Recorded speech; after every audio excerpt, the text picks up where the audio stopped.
이번 영상은 동양의 항해술에 관한 이야기입니다. 본 영상은 중국해양대학교 국제해사기구 등의 자료를 토대로 만들어졌습니다. 대항해 시대 유럽은 전 세계를 누비고 다녔죠. 그런데 그보다 더 앞서 중국 당시 명나라가 아프리카까지 배를 타고 진출했다는 사실을 알고 계시나요?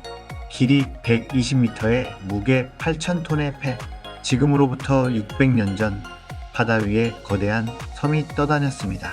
그 배는 무기를 실은 군선이자 문명을 나르던 외교선이었고, 무역과 기술, 문화가 만나는 해상 실크로드의 주역이었습니다. 15세기에 유럽이 대항해 시대의 첫 발걸음을 내딛기 훨씬 전에 중국 명나라에서는 이미 세계를 놀라게 한 해양혁명이 진행 중이었습니다. 그 중심에는 정화라는 인물이 있었고, 오늘날 우리는 그와 그의 기술 그리고 명나라의 바다를 다시 탐험하려 합니다.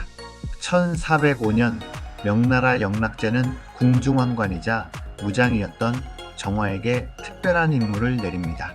천자의 위엄을 온 세상에 알리고 조공체제를 강화하라 라는 명령으로 시작된 것이 바로 정화의대 원정입니다. 7차례에 걸친 항해는 최대 317척의 배와 약 28,000명의 인원, 그리고 방문한 나라는 무려 37개국이었습니다. 정화의 함대는 동남아시아, 인도양, 페르시아만, 심지어 아프리카 동부해안까지 다다릅니다. 이 원정은 단순한 군사적 과시가 아닌 무역, 외교, 과학, 문화 교류가 어우러진 초대형 국제 프로젝트였습니다. 정화의 기함 즉 보선은 길이 120에서 140m 정도이며 폭 50m였습니다. 4층 구조로 9개의 돛대와 1000명을 수용 가능한 거대한 선박이었습니다. 이 거대한 배는 단순한 운송수단이 아니라 해상 위의 도시였습니다. 비교해 볼까요? 콜럼버스가 대서양을 건넜던 산타마리아호는 길이는 26m에 불과했고 4,060명의 선원이 탔습니다. 즉, 명나라 보선은 유럽 선박보다 무려 45배 크고 기능도 복합적이었습니다. 이처럼 초대형 함대를 안전하게 운용하기 위해선 정교한 항해 기술이 필수였습니다. 명나라는 자석 나침반을 실용화해 24방위를 정밀하게 측정했습니다. 천상의 별자리를 관측해 위도를 계산하고 계절풍의 흐름을 활용한 항로를 구성했습니다. 순풍상송 지도는 바람 과해류, 계절 패턴을 정리한 최초의 종합 해양기 상지도입니다. 정밀해도도 제작하여 무비지에 등장하는 항해도는 아시아, 아프리카 해안의 주요 포인트를 정밀하게 담고 있었고, 이는 후대 유럽 탐험가들의 지도 제작에도 영향을 줬다는 학계 주장이 있습니다. 28,000명이 수개월 동안 바다 위에서 생존하려면 철저한 시스템이 필요합니다. 빗물을 저장하거나 간단한 증류기를 이용해 바닷물을 정수했습니다.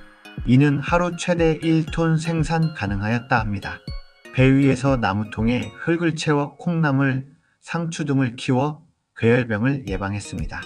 식량 보존 능력도 탁월하여 고기, 생선을 소금에 절여 장기 저장하고 건조식 재료도 활용했습니다.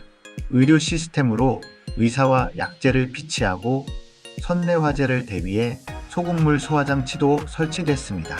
정화함대는 역할별로 다양한 선박들로 구성됐습니다. 보선은 기함이자 외교선이며 군선은 무장병력과 무기를 탑재하였습니다. 마선은 말과 장비 수송 전용의 배이며 공급선은 식량과 물자 운반용 배입니다. 병선에는 의료시설 및 의사를 배치하였습니다. 또한 항해사, 통역사, 천문학자, 지도 제작자 등 직능별 전문가 그룹이 편성되어 현대 해군 조직을 연상케 했습니다. 이렇게 완벽했던 항해 시스템은 왜 중단됐을까요? 첫 번째는 경제적 이유입니다. 수만 명이 움직이는 항해는 국가 재정의 부담이 컸습니다. 두 번째는 이념적 이유입니다. 유교적 가치 강화로 외부와의 교류를 경계하는 분위기가 커졌습니다. 세 번째는 정치적 이유입니다. 국방의 위협으로 해상보다 육상 방어에 집중할 이유가 커졌던 거죠. 해금령은 1525년 발의되었으며 이는 2개 이상의 돛을 가진 배 건조를 금지하였습니다. 결국 명나라는 15세기 중반 세계 해양 특권을 스스로 내린 셈입니다. 정화의 원정 기록은 단순한 역사 문서가 아닙니다. 정화항해도는 30여 개국의 상품과 언어, 문화, 그리고 항로 정보가 담긴 종합 교류 기록물입니다. 현대 해양학 연구에선 이 항해도가 15세기 인도양 해류와 몬순 패턴을 기록한 기후 데이터의 보물창고로 재평가되고 있습니다. 중국 해양대와 미국 우주홀 해양연구소의 공동 연구에 따르면 이 항해도는 지난 600년간 해류 변화 추적에 활용되고 있습니다. 정화의 항로는 오늘날 컨테이너 선박들이 이용하는 글로벌 항로와 80% 이상 일치합니다. 말라카 해협, 인도양 횡단 루트는 오늘날에도 세계 해운의 중심축입니다. 2018년 중국 난징 조선소에서 보선 축소 모델을 재현했는데 현대 공학 기술 없이도 파고 2m의 파도 속에서 95% 이상의 안정성을 보였습니다. 즉, 명나라 기술은 오늘날 선박의 기본 원리와 운영 시스템에까지 영향을 주고 있습니다. 600년 전 정화는 바다 위에서 제국의 꿈을 그렸습니다. 그는 무력 아닌 교류로 세상을 연결했고 기술과 기록으로 미래를 준비했습니다. 하지만 그 영광은 너무 일찍 중단되었고 세계사의 주도권은 유럽 대항해 시대에게 넘어갔습니다. 우리가 지금 다시 정화의 항해를 조명하는 이유는 과거의 유산이 오늘날에도 과학과 기술, 문화와 외교에 통찰을 주기 때문입니다. 명나라의 바다, 그것은 단지 역사 속의 이야기만은 아닙니다. 그 위대한 지식은 지금도 항해 중입니다. 끝까지 시청해주셔서 감사합니다. 알고 싶은 세계 역사 이야기가 있으시면 댓글로 남겨주세요. 영상 준비해 보겠습니다. 감사합니다. 중국 명나라에서는 이미 세계를 놀라게 한 해양혁명이 진행 중이었습니다. 그 중심에는 정화라는 인물이 있었고 오늘날 우리는 그와 그의 기술 그리고 명나라의 바다를 다시 탐험하려 합니다.